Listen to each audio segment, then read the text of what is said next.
Devasri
Tarsata Shishimat Abhay Charnaravind Bhaktivedanta Swami Srila Prabhupada ki jai. ISKCON BBT founder Acharya Jagat Guru Srila Prabhupada ki, Grantaraj Srimad Bhagavatam ki, Vrinda Devi Dasi Maharani ki, Ananta Koti Vaishnav Vrindi ki, Gaur Premanandi. All glories to the assembled devotees. All glories to the assembled devotees. All glories to the assembled devotees. All glories to Sri Guru and Sri Guru.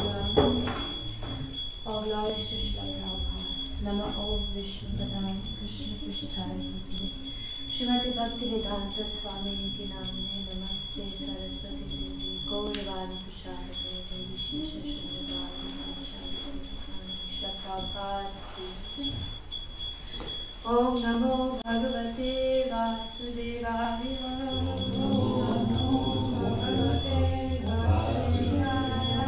Om Namo Bhagavate Vasudevaya.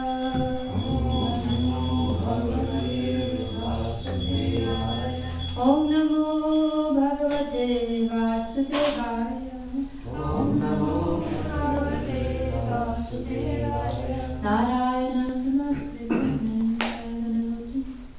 Devim Saraswatim Vyasam Tato Jamudire Ashtapraya Shabhadreshu Nityam Bhagavati Sevaya Bhagavati Ruttama Shloke Bhakti Bhavati Naishtiki. So we are reading today from Srimad Bhagavatam, Canto 5, Chapter 2, Text 23, which is the last verse for this chapter. And then we shall continue on to the next chapter, the first two verses. So chapter 2 is entitled The Activities of Maharaj Agnitra.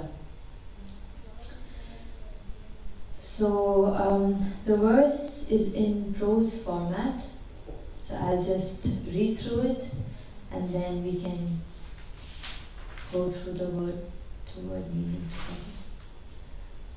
Samparite pitare navaprataro meru duhitri meru devim pratirupam ugradam strim latam ramyam shamam narim bhadram devavitim iti samgyanavo yataham. Samparite pitare, after the departure of their father. Nava, 9. Bhrataraha, brothers. Meru Duhitri, the daughters of Meru. Meru Devim, Meru Devi. Pratirupam, Pratirupa. Ugradamstrim, Ugradamstri. Latam, Lata. Ramyam, Ramya. Shama, Shama. Narim, Nari. Bhadra, Bhadra. Devavitim, Devaviti. Iti, thus. Samgya, the names. Nava, 9. Udavahan, married. Translation by the divine grace of Acharya Bhaktivedanta Swami Srila Prabhupada ki jai. So the translation reads as follows. After the departure of their father, the 9 brothers married the 9 daughters of Meru, named Meru Devi, Pratirupa, Ugradamstri, Lata, Ramya, Shama, Nari, Bhadra and Devaviti. Thus end the Bhaktivedanta purports of the 5th canto, 2nd chapter of the Srimad Bhagavatam entitled The Activities of Maharaj Agnitra. So it's a very nice juncture we are on. We are finishing one chapter and beginning with another one. So chapter 3, entitled Rishabdev's Appearance in the Womb of Meru Devi, the wife of King Napi. So there is a short introduction. I think I would also read that. In this chapter, the spotless character of King Nabhi, the oldest son of Agnidra, is described. Wanting to have sons, Maharaj Nabhi underwent severe austerities and penances. He performed many sacrifices along with his wife and worshipped Lord Vishnu, master of all sacrifices. Being very kind to his devotees, the Supreme Personality of Godhead was very pleased with the austerities of Maharaj Nabhi. He personally appeared before the king in his four-handed feature, and the priests who were performing the sacrifices began to offer their prayers unto him. They prayed for a son like the Lord, and Lord Vishnu agreed to take birth in the womb of Meru Devi, the wife of King Nabhi, and incarnate as King Rishabhadev.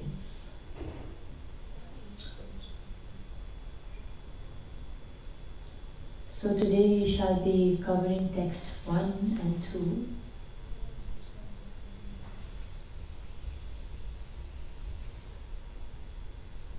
Shri Sukha Vacha. So you don't have it on the board, so I'll just recite it by myself. Nabhira Patya Kama Prajaya Meru Devya Bhagavantam Yagya Purusham Vahitadma Yajata. So the word by word meaning. Shri Sukha Vacha.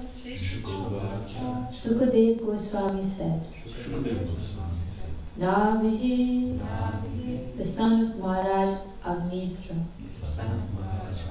Apatya Kamaha, desiring to have sons, Aprajaya, who had not given birth to any children, Meru Devya, with Meru Devi, Bhagavantam, the Supreme Personality of Godhead,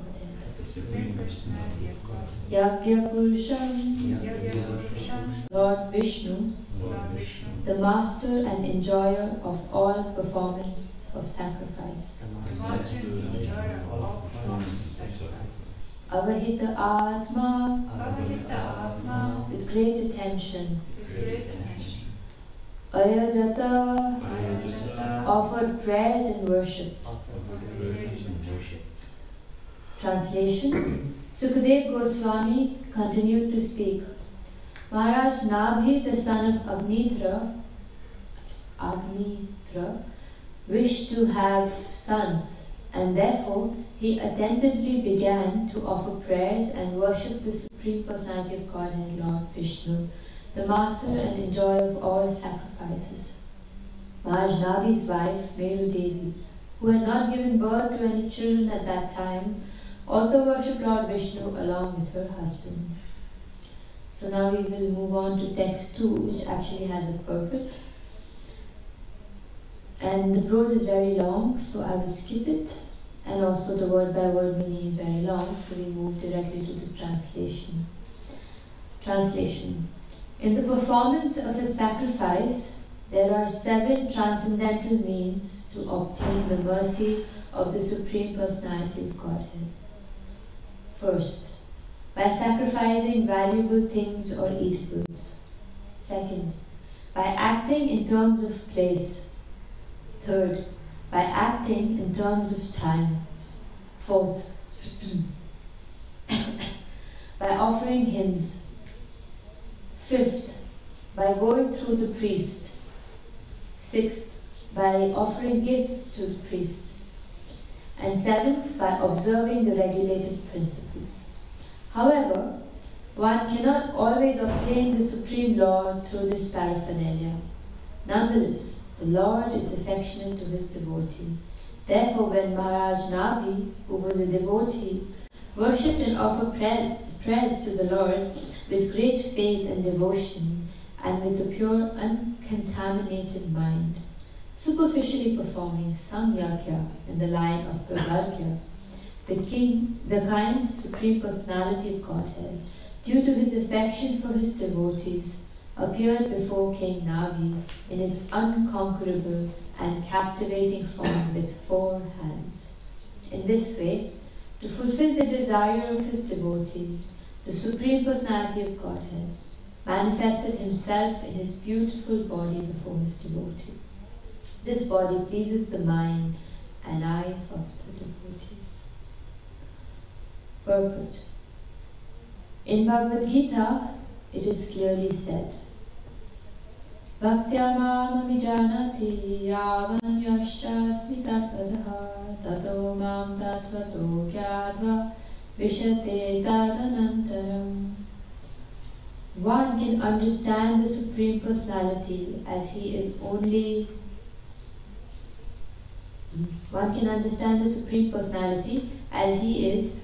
by devotional service. And when one is in full consciousness of the Supreme Lord, by such devotion, he can enter into the kingdom of God. This is quoted from Bhagavad Gita, chapter 8, text 55. One can understand and see the Supreme Personality of Godhead through the process of devotional service, and not in any other way. Although Maharaj Nabhi performed prescribed duties and sacrifices, it should still be considered that the Lord appeared before him not due to his sacrifices, but because of his devotional service. It was for this reason that the Lord agreed to appear before him in his beautiful bodily features. As stated in Brahma Samhita 5.30, the Supreme Lord in his original nature is very beautiful. Venum kvanantam aravinda dalayutaksham Varhavatam samasitam buddhasundarangam. The Supreme Personality of Godhead, although blackish, is very, very beautiful. Srila Prabhupada ki jai. Om Ajnanatimirandhasya Jnananjana Shalakya Chakshurumilitam Yena Tasmai Shri Gurave Namah. Shri Chaitanya Manobhishtam Sthapitam Jena Bhutale Swayagrupa Kadamayam Dadati Swapadantikam Vandeham Shri Guru Shri Juta Padakamalam Shri Guru Vaishnavamscha Shri Rupam Sagrajatam Sahagana Raghunatham Tam Tam Sajivam Sadvaitam Savadutam Parijana Sahitam Shri Krishna Chaitanya Devam Shri Radha Krishna Padam Sahagana Harita Shri Shakhavitam Namo Vishnu Padaya Krishna Prishtaya Bhutale Srimate Bhaktivedanta Swamini Namini Namaste Saraswati Deve Gauravani Pracharani Nirvishesha Shunyavadi Pashata Desatayane Vancha Kalpatarubhyascha Kripa Sindhubhyaiva cha Patitanam Pavanebhyo Vaishnavebhyo Namo Namaha Panchatattvatmakam Krishnam Bhaktarupa Swarupakam Bhaktyavataram Bhaktakyam Namami Bhaktashatkam Namo Mahamanaya Krishna Prema Pradayate Krishnaya Krishna Chaitanya Namne Gauratishe Namaha Nilachala Nivasaya Nityaya Paramatmane Balabhadra Subhadrabhyam Jagannathaya Te Namaha He Krishna Karuna Sindhu Dinabandhu Jagatpate Gopisha Gopika Kanta Radha Kanta Namastute Jayatam Surto Pangu Mama Manda Matirgati Vatsavasya Padam Radha Madana Mohana Divya Vrindaranya Kalpatrumada Srimad Ratnagara Singhashanastana Sriman Radha Srila Govinda Deva Prishthalivi Vimanam Smarami Sriman Rasarasaram Devam Sivatatata Shita Karshan Venusmane Gopi Gopinath Shrestana Takta Kanchana Gaurangi Radhe Vrindavaneshwari Vishvanu Sute Devi Pranamami Hari Priya Jai Shri Krishna Chaitanya Prabhu Nityananda Shri Advaita Gadadhar Shivasadi Gaura Bhakta Vrinda Hare Krishna, Krishna Krishna, Hare Hare, Hare Rama, Rama Rama, Hare Hare. Mukham karoti vacharam pangam langayate Prapatanam Shri Guru Dinataya.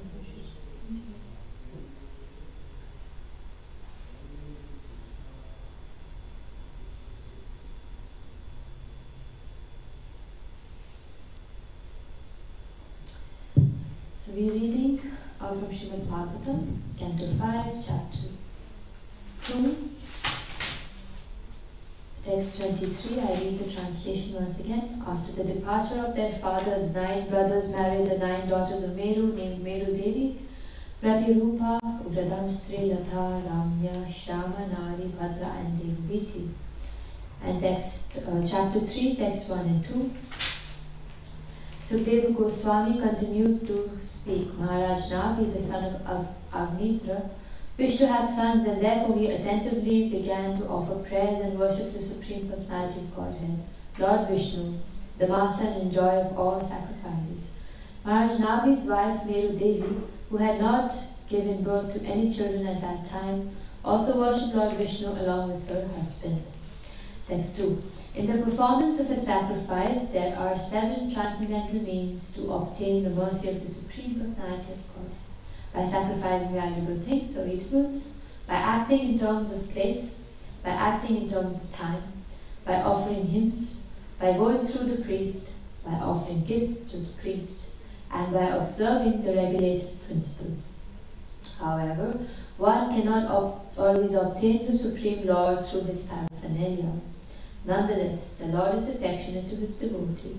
Therefore, when Maharaj Nabi, who was a devotee, worshipped and offered prayers to the Lord with great faith and devotion and with a pure, uncontaminated mind, superficially performing some yagya in the line of Pravargya, the king, the kind Supreme Personality of Godhead, due to his affection for his devotees, appeared before King Nabi in his unconquerable and captivating form with 4 hands.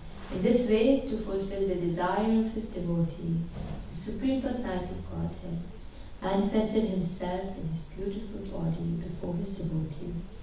This body pleases the mind and eyes of the devotees. Hare Krishna. So before we begin to discuss, I would like to humbly seek the blessings and the mercy of all the assembled Vaishnavas and senior devotees, so that I may be able to offer and perform this service primarily for my own benefit. So here in Srimad Bhagavatam, we are at a very interesting juncture in between the 2 chapters. And we see that in the previous chapter we extensively discussed King Agnitra and his romantic affairs with Purvachitti. Purvachitti is his wife. So we see how King Agnitra was desiring to have a son. And it's very interesting that to be able to give birth, or to be able to conceive, or even before thinking of reproduction, we see from this Vedic age that they always considered austerity. And of course, you also know Prabhupada also spoke about the Garbhadan Sanskara, which is basically, from what I've heard, chanting 50 rounds for 3 months before conception, then having a fire sacrifice. And therefore, when you enter this act of mating, then your consciousness is quite purified. Because then you're very clear about the purpose of why you are doing what you're doing. And of course, we also know that why in this material world is there such attraction for sexual gratification? Yes, because there is some pleasure. But Srila Prabhupada, he compares this pleasure to the itch. So when you have an itch, you scratch it, and then when you scratch an itch, what do you want to do? Scratch more. And then of course very soon you end up with an infection. So that is really the culmination of this kind of sense gratification. However, Prabhupada always stressed on dovetailing, and therefore before entering into this samskara, also actually marriage and having children, it's also a samskara. And before entering into this samskara, we see King Agnidhara went into austerity, and then Brahma, knowing this desire, sent Puruchitti there in Apsara. And then being quite enamored by Puruchitti, King Agnidhara loses control. And what does he do? He starts to flatter her. And he becomes very lusty to gain her favor. And then it's so on, it's quite extensively described. He begot 9 sons from Puruchitti. And I don't know, there were daughters also, I'm not sure. Does anyone remember? Are there only sons or are there also daughters? Yeah, and 9 daughters, yeah. 9 sons and 9 daughters were begotten. And then of course Puruchitti moves on and King Agnidhara is maddened because being overtaken by the lust. And of course in the past lectures we were discussing this this tension that is there in between the two sexes, and how, if not properly channeled, one can so well be quite engrossed in sense gratification and be overcome by the need of the genitals. However, chapter 3 brings in a fresh change. It is the story of King Nabi, which is the first son of King Agnidhara. And what is very interesting is that King Nabi also enters into austerity before begetting a son. And he's married to Meru Devi.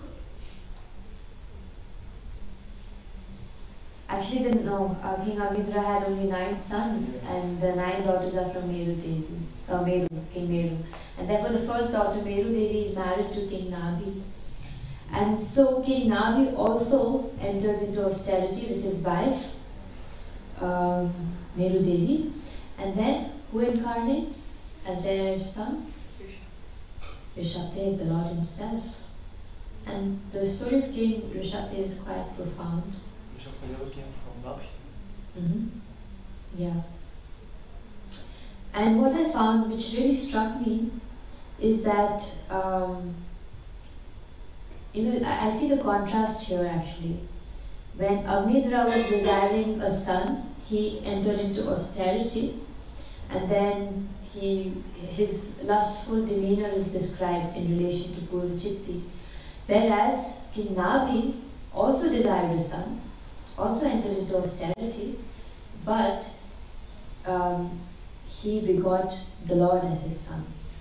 So any reason you can think of why there is a difference? Because it's a very subtle, very small difference. If you don't really think about it, you will notice that Agnidhara was overtaken by lust and etc., whereas Nabi enters into severe austerities with Meru Devi and then incarnates the Lord, is incarnated as his son. So you can see that, the Lord incarnates as a son only when a person is so qualified. Of course, the Lord's mercy is also involved, but the person is also quite qualified.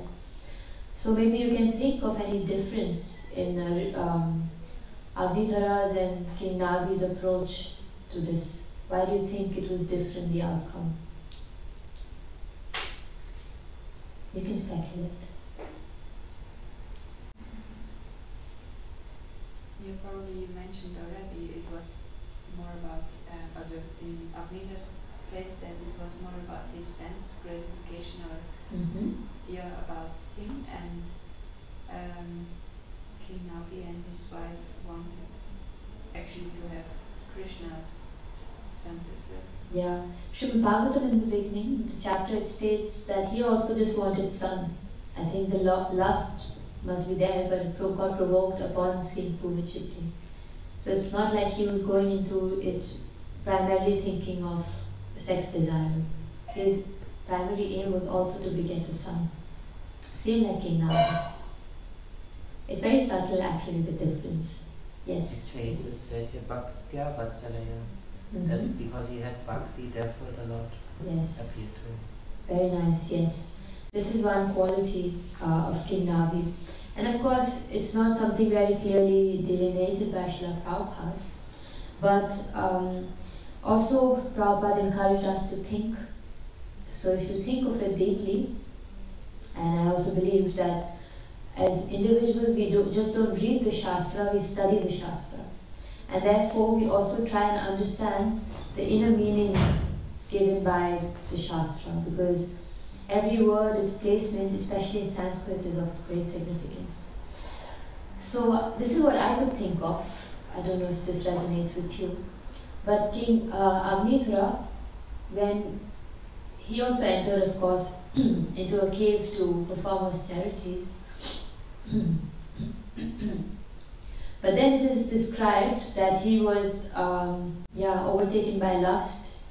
And what I found very interesting is that he had a character of flattery. You know, he was glorifying Purvachitti and actually flattering her. Whereas in the beginning of this introduction to chapter 3, it is said the character of King Nabi was spotless. So somehow I think the character, which is actually something very internal, is at play here. Of course, this is also my interpretation. But King Agnitra, when he was provoked by lust, he gave into it. Very clearly, we can see. And it's quite interesting, right next to it is an example of King Nabi, who actually with a very nice mindset entered into Grihastha ashram. And his character is described as spotless. And also his wife, it is said, Meru Devi, she also entered into austerity, whereas there is no mention of Purvachitti entering into austerity. I don't remember, is there? No. So that's also a difference, how the couple together entered into austerity, whereas in Agnidhara's case, only Agnidhara was having this mentality. So it's also very evident that the character of the man and woman both are very important in a relationship. So here also I think the character, it's a very small hint of the character of Meru Devi. It is said that she never had any child before, so which means that she was still chaste and she never had any kind of indulgences with men. So you see, when two characters who are quite spotless in nature come together, then the Lord incarnates. But as Christian pointed out, the most important factor is the Krishna factor. That they were, there was devotion which was there. And it is this devotion which is actually emphasized upon by Srila Prabhupada even in the purport. And interestingly, in the translation we see that of actually text 2, that the different kinds of means to obtain the Lord through a yagya are described. And it's kind of nice to see, because in the Vedic tradition, yagyas hold a very important part. And in the yagyas, what are the 7 important means? One is to offers valuable things into the yagya, right? We see you offer ghee, you offer also different items. Then the yagya, when you set it up, it has to be in a, or not just yagya, also in any kind of sacrifice, but you can, it's very relevant to a yagya, that it is, it has to be in a proper suchi place, in a proper place. Then also the time, muhurta, is very important. And then we also know the Brahmanas, they chant different hymns, that's also another part. The chanting syllables, Vedic syllables, is an important aspect of yagya. And then going through the priest. And that's why actually in the Vedic tradition the Brahmanas were significantly respected, because they had a very significant role in connecting individuals to the Lord. They were like the via medium. And in performing sacrifices also, the purity of the mantra was dependent on the purity of the consciousness of the Brahmanas, and therefore the success of the sacrifice was determined by the Brahmanas' purity and qualification. Therefore, everyone wanted the best of the Brahmanas. And therefore, you're taking some service from the Brahmanas, therefore you offer gifts. And even now, still in India, there is this tradition that individuals, they invite Brahmanas to their home and they feed them and offer presents and gifts to them.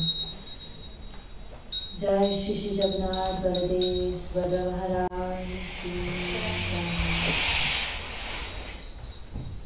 Jai Shri Shri Konthai Ki Jai Prabhupada Ki Jai Ananta Koti Vaishnava Ki Jai. So I must actually admit that I have a tendency to speak fast. So Irina, is it okay? Okay, if I go too fast when you feel, you can please let me know. So, yeah, offering gifts to the Brahmanas and also observing regulative principles. So one may think that everything is dependent on the Brahmana and the time and place. Actually, it's also dependent on the patra, which means the person who wants this, or the person who is, let's say, the reason of the yajna, their purity is also very important. So, for example, in the Garbhodan Samskara, we always try to choose the best of the Brahmanas, and also the father and the mother, the would-be father and the mother, their purity in the whole Samskara is also very important.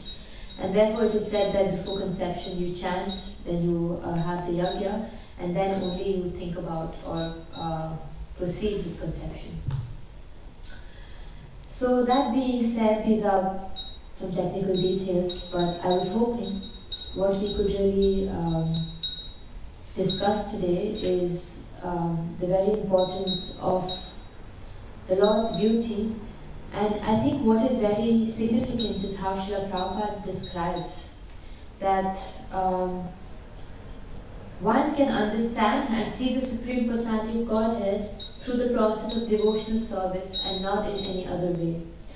And what is interesting is that King Nagi, he performs all these prescribed duties and sacrifices. But the Lord appeared before him not due to the sacrifice, but because of his devotional service. So here, of course, it is said, Bhaktya Maham Abhijanati Yavan Yashchasmi Tatata Tato Mam Tatvato Gyatva Vishateka Anantaram. That it is this bhakti, the seed of bhakti is what is attractive to the Supreme Personality of Godhead. And you also know, the Lord is Bhavagrahi Janardana. So what essentially is the most important criteria is devotion. And I was thinking that how to make this verse very closely relevant for our day-to-day activities in Krishna consciousness. And I was thinking of how we could stress upon the service attitude, or what is our attitude in devotion while performing devotional service. The attitude on the part of devotional service is something we could think about. And most importantly, reflect on the inner life of the devotee. Because we see these stories are presented back to back to actually make us realize the importance of character.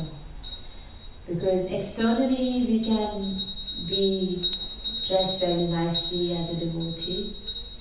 Externally we can do a lot of service. Externally we can show up for Mangala Aarti every day.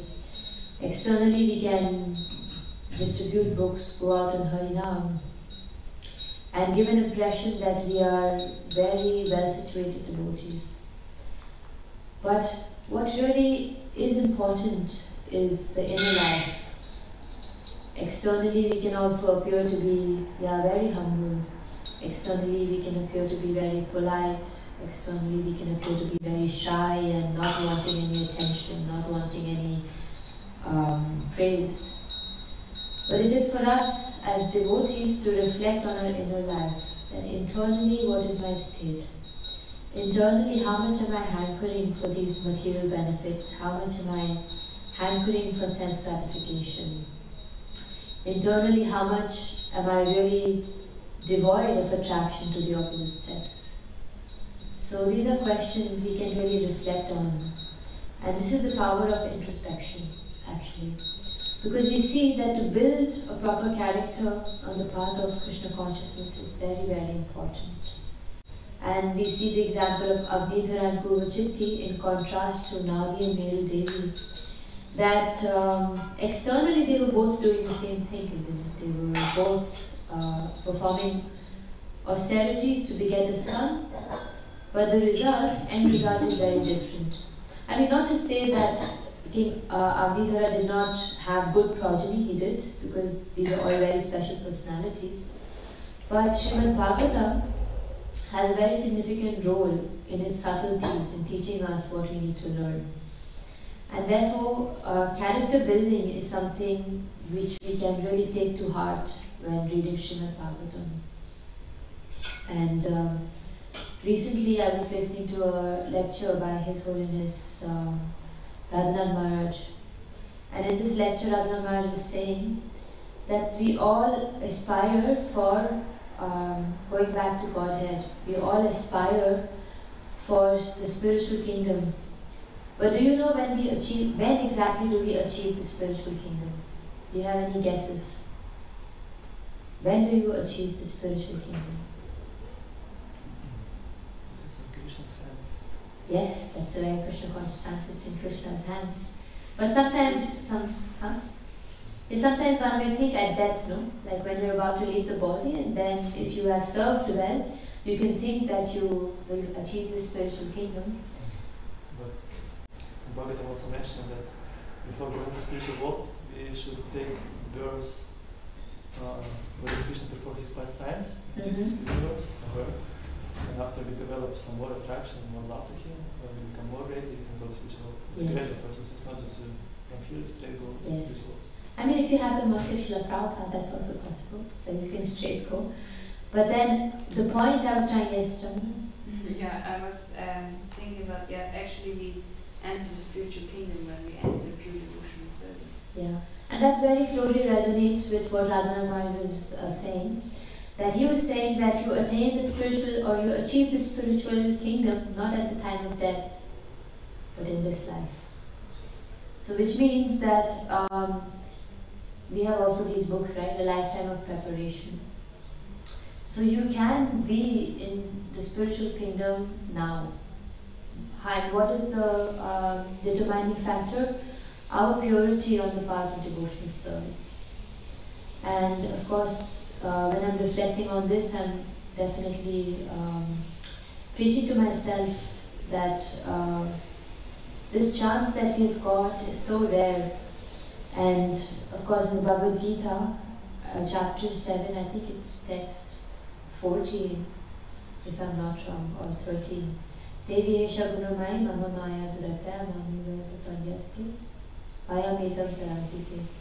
That it is for a devotee, for example, the crossing over this material world becomes like water in the hoof print of a calf. How small is a hoof print? You went to work with cows, no? How small is a hoof print of a calf? Like really small, no? And then for a devotee to cross over this material world becomes that insignificant. So, even an infant who doesn't know how to walk can cross over the hoof print of a calf. And similarly for a devotee who has seriously taken up the path of devotional service, crossing over the material impediments, crossing over the material world becomes that available. So now the choice is ours. Will we take the opportunity seriously? And therefore to have a sense of urgency while performing devotional service is of utmost importance. That we don't perform devotional service half-heartedly, but fully surrender to the process. And we will see that all the help is there, but we also know Bahunam Janmanam Ante, that after many, many thousands of lifetimes, and also it is said in chapter 7 also, Manushanam Sahasreshu, that out of thousands and thousands of men, one may endeavor for perfection. So when we have come to this rare path of devotional service, and under the rare shelter of Srila Prabhupada, then we have to try our best to give our best also. And of course, that means, and sometimes I also think that why did Srila Prabhupada name his movement Krishna Consciousness? And I was reflecting how that actually if you look at the practice of bhakti, you have to be fully conscious like every moment, every day, in and out, every moment you have to be so conscious. And it may sound intimidating, but it is also a responsibility. And I think when we go through this chapter of when we are discussing so much of Grihastha Ashram, I think it's also very important to know that yes, there has to be a proper devotee husband, a proper devotee wife, but none of their spiritual life is actually dependent on each other fully. So our own character is our own work, our own spiritual life, our own sincerity in devotional service is our own work. And therefore, what is very important is that we really first lead ourselves before trying to lead a husband, lead a wife. So becoming leaders is actually very important. And on the path of Krishna consciousness, we are all actually meant to be leaders. We are meant to lead ourselves. And how does one lead? One can lead under the shelter. Because humility is a very important aspect. I think yesterday we discussed a lot about humility. Humility is very important. And unless you are humble, you cannot take shelter. And this is what makes the process of Krishna consciousness so interesting. Because I'll present to you an analogy which I think very deeply resonates with me. That there is, imagine how many of you have ever gone to a hike? Hiking? Yes, I think all of us, especially in Switzerland, I think we all also feel like hiking is a must. But so you start your hiking and then you see the peak, right? You see like a little mountain or a hill, and then you think, oh, yeah, it's big. But when you get closer to it, what happens? It looks bigger. And when you're on it, what happens? It's even bigger. And that's really our path to realizing mercy. That when you are not really floating in mercy, you think, oh wow, mercy is so amazing. When you are getting close to being the recipient of shelter and mercy, you think, wow, this is so incredible. And when you are being blessed with mercy, you think, this is causeless and I'm so undeserving. And this is how humility works actually. It's like being treading on the mountain and realizing how vast the mountain is. And this is how we take shelter on the path of Krishna consciousness. And taking shelter, we can be leaders. It is said that who is a good guru? A good guru is a good disciple. So we have to also individually lead ourselves, and this leadership comes through properly taking shelter of Srila Prabhupada. So the more we take shelter of Srila Prabhupada, the more humble we become, and the more simple our heart becomes. And I would leave you with a very small pastime, and we end with this. That this is a pastime from Varanasi, that when Lord Chaitanya, he got invited by Tapal Mishra and Chandrasekhar Acharya, and then he went to Varanasi. And in Varanasi, he was invited to an assembly of sannyasis. And the sannyasis, they were sitting on a pedestal, and they made a place for Lord Chaitanya. And I guess all of you know this pastime. And what did Lord Chaitanya do? Anyone remembers? When he went to visit the sannyasis in Varanasi? Yeah, he sat really down where people washed their feet. And everyone was like, oh, what are you doing? And they were shocked. But the Lord really gave this, portrayed this example of how knowledge, position, our varna, our ashram is actually not the determining factor on the path of devotional service.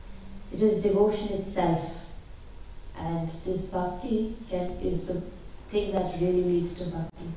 So we can really meditate on this, take home this as our lesson from this contrast between Agnidra and King Nabi, that how can we build our character in such a way that we can be fully imbued on the path of devotional service.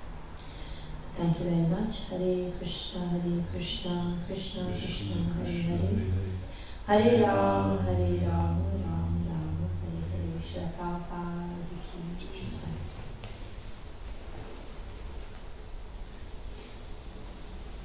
So I think there are questions. I just wanted to. Is it on from down below the edge? Oh, it is. Okay, I just wanted to say about, you mentioned about example, like comparison with the Agnitra and Nabhi. Mm-hmm. And you said they all together, like they did austerities externally, but achieved different purposes. Mm-hmm. But also it mentioned about that they had different desires. Mm-hmm. And Agnitra, he was worshipping Brahma, and he wanted to go to Pitriloka, which his was desire, difference. And Nabhi, he was worshipping Vishnu, performing austerities was his pleasure, and then he appeared before him. Yeah, it is like you mentioned also about external and internal, that we can externally do something proper, like going to doing devotional service and so on, but internally we may have some material desires. And but of course, Krishna is very tricky. He will purify all of us. Yeah. Because if you worship Krishna, it's very different, even if you don't have material desires. Yeah, this is just an example. Maybe I mentioned this about the desires about worshiping Brahma. I don't remember. Yeah, but it's important for us to have proper desire and just try to do whatever we do for Krishna. In this way we will be purified, and yeah. Otherwise I think Prabhupada has mentioned I heard somewhere that many of his disciples will go to heaven. They have desire to go to heaven. Because it's also can be manifested in our activities. Like what we really want, we want some peace and just worship Krishna and be satisfied. Or we want really to share his mercy to others, to go whatever we should and try to fulfill the desire of Krishna. Because in Prabhupada he was so much in this mood, he was traveling so much and preparing himself for this mission to please his Gurudev.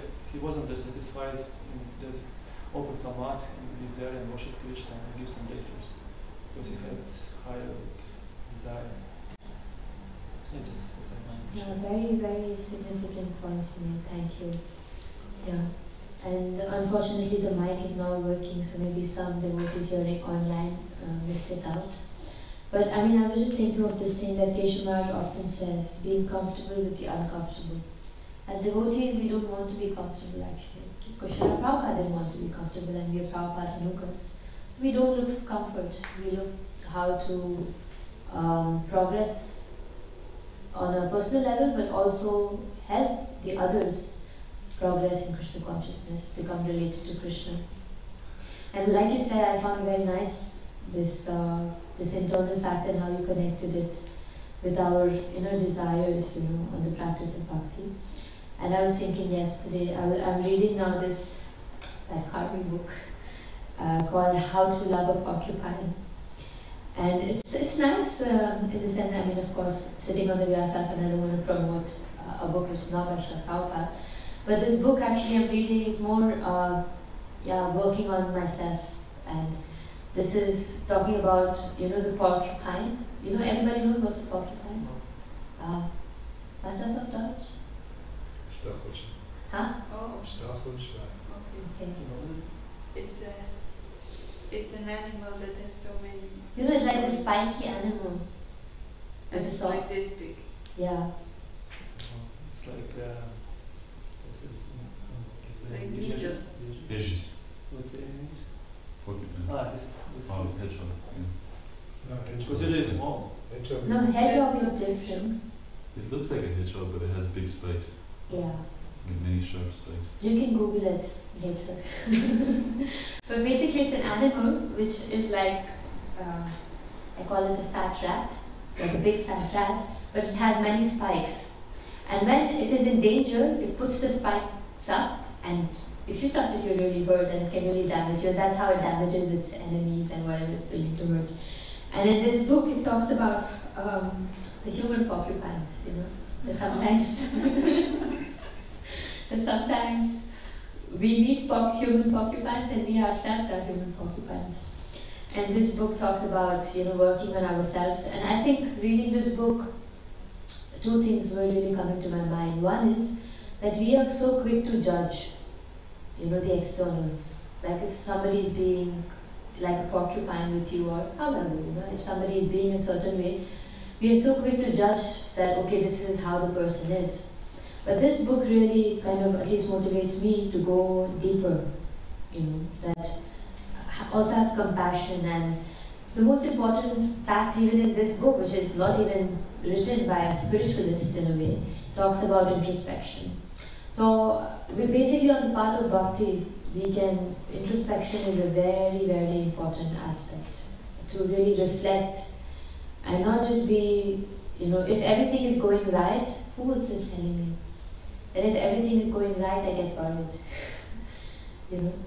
So, yeah, it's, as a devotee, it's very nice if we can always reflect and introspect on what's happening in life and remain awake. And it's nice, if you like, you can also listen to this lecture, The Inner Life of a Devotee by Swami Bhagavan Keshav Maharaj. Then from Radhanath Maharaj, there is a lecture on service attitude. He has like a range of lectures, very nice. And also, yeah, anyway, I think you anyway have enough to listen to. Okay, anything else?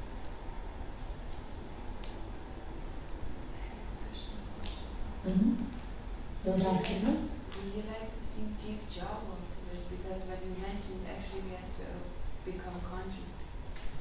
Yeah, Jeev Java, that's yeah. I was like, yeah, it would be very nice. I have a very nice memory of that song. We were driving to Eco Chakra. I was a kid then. And you know, as kid we were, anyway, Monday. But as kids we were sleeping at the back of the, you know, the back row of the bus.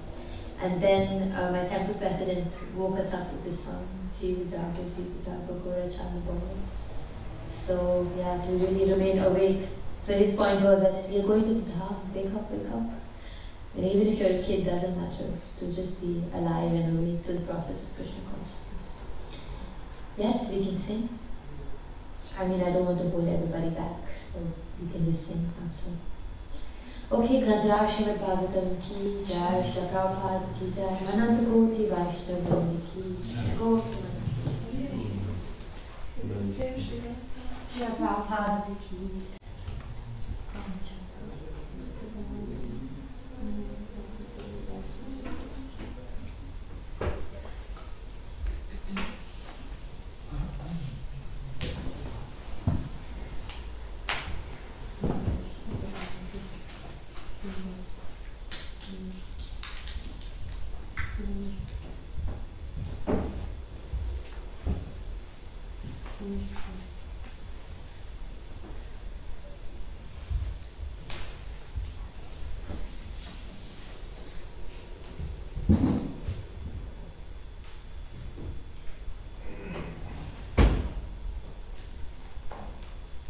Maybe you sing quickly. I forgot I have a meeting with Veer Krishna Prabhu right now.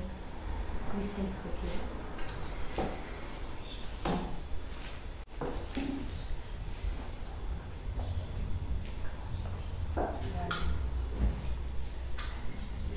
You have the text?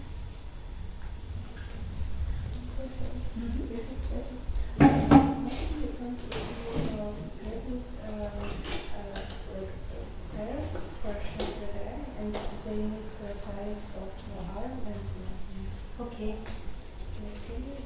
Can original. If I forget, then I'll try. Thank you.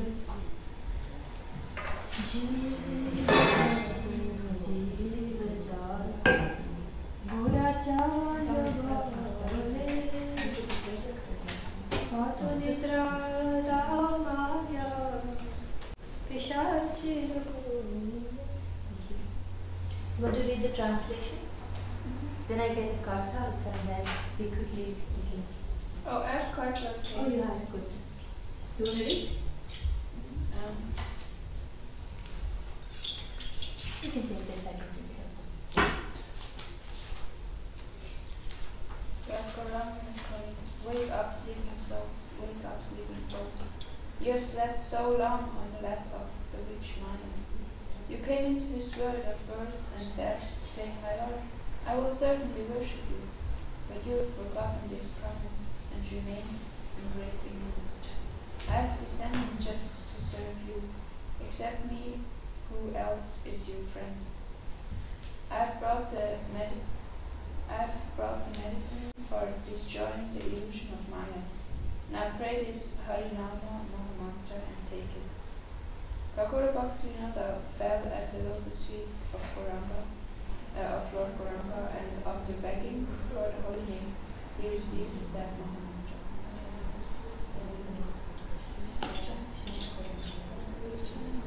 Did you sing it together?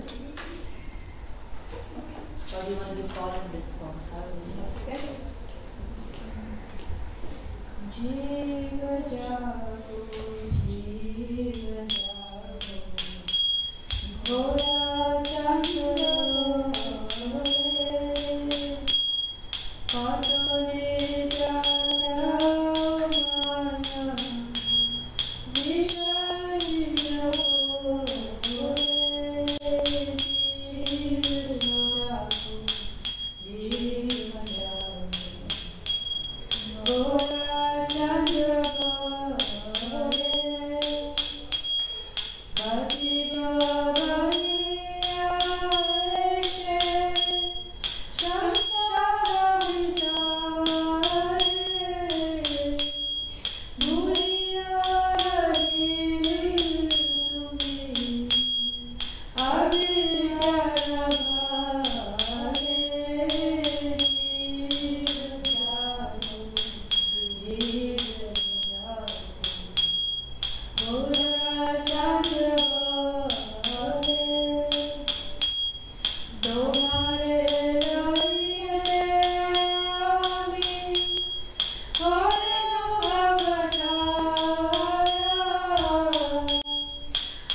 Thank you so much.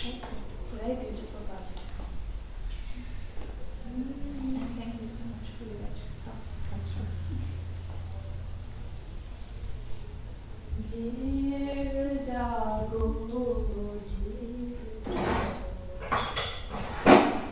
Gora chand bhavale Kato nidra dava damaya Pishachi rakole Goti bhavayashe Shakshara bhetare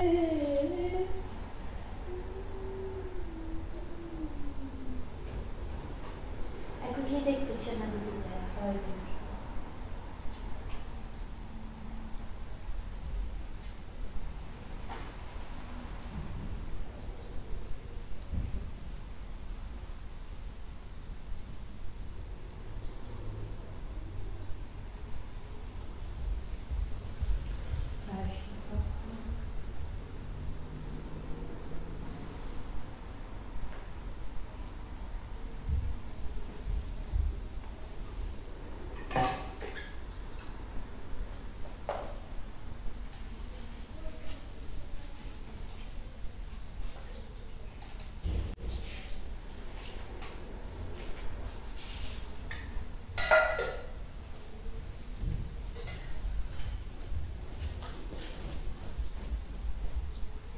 It's okay if I switch off the light? Yes, please.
Мама была любви. Ну как обычненько играешь? Я знаю, что это не знаешь, что это происходит. Что такое?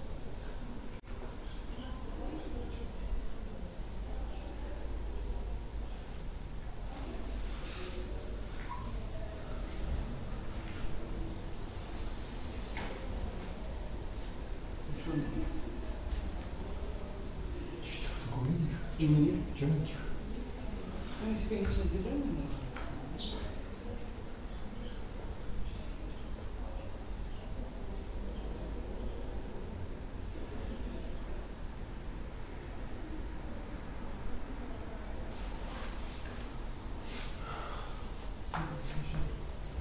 Вчера быть хочешь?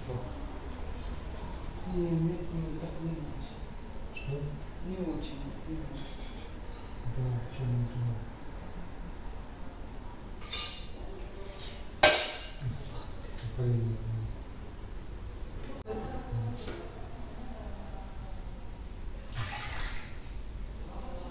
Душа стоит. О, понимаешь.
नमो महाभूतान्याय कृष्ण प्रेम पदराज हे कृष्ण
बताइए क्या scene है